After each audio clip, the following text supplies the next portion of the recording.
Sore pertama banjir Teluk Sukun 22 Desember 2022. With my brothers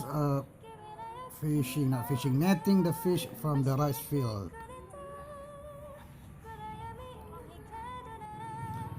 Lorong 5, Desa Deyah, Teluk Sukun, Northern Aceh, Indonesia, Southeast Asia. Ada 5 jaring. Jaring ini dapat 4, 3 gabus, 1 lili.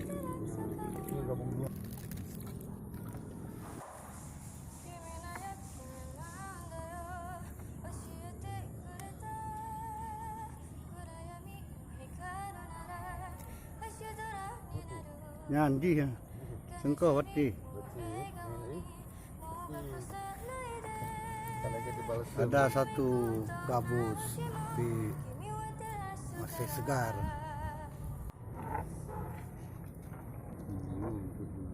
Ini tinggi kan? Nampak. Kayaknya siang tadi dapat. Udah agak keras badannya.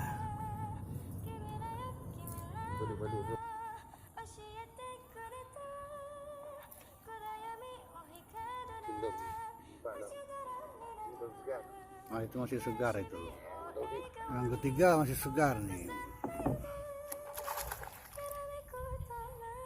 Nah, masih belum lawan dia, masih meronta.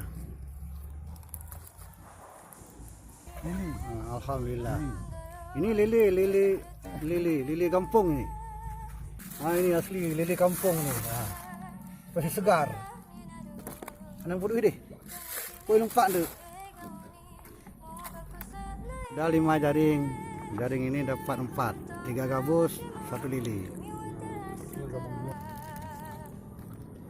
Menuju jaring selanjutnya. Keadaan hari pertama banjir Teluk Sukun 22 Desember 2022.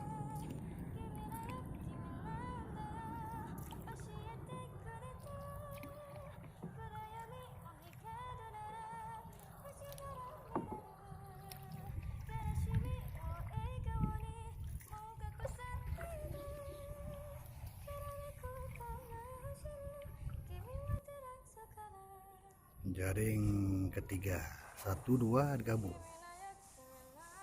Ini ketiga. Jaring terakhir, gabungan.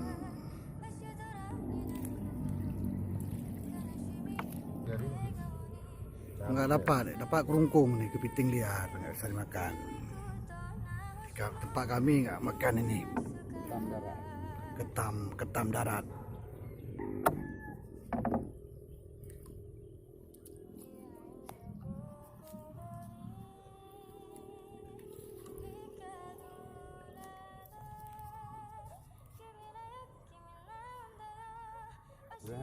Pulang ke rumah. Kepok. Nah, kepokan. Ya, dapat lagi insyaallah nih. Kayaknya dapat nih. Tak besar enggak, entah ikan apa ini. Nah, kan? Baru dapat. Berarti kadang nyompong je kadang. Value kan. Cepat. Mak kabeh.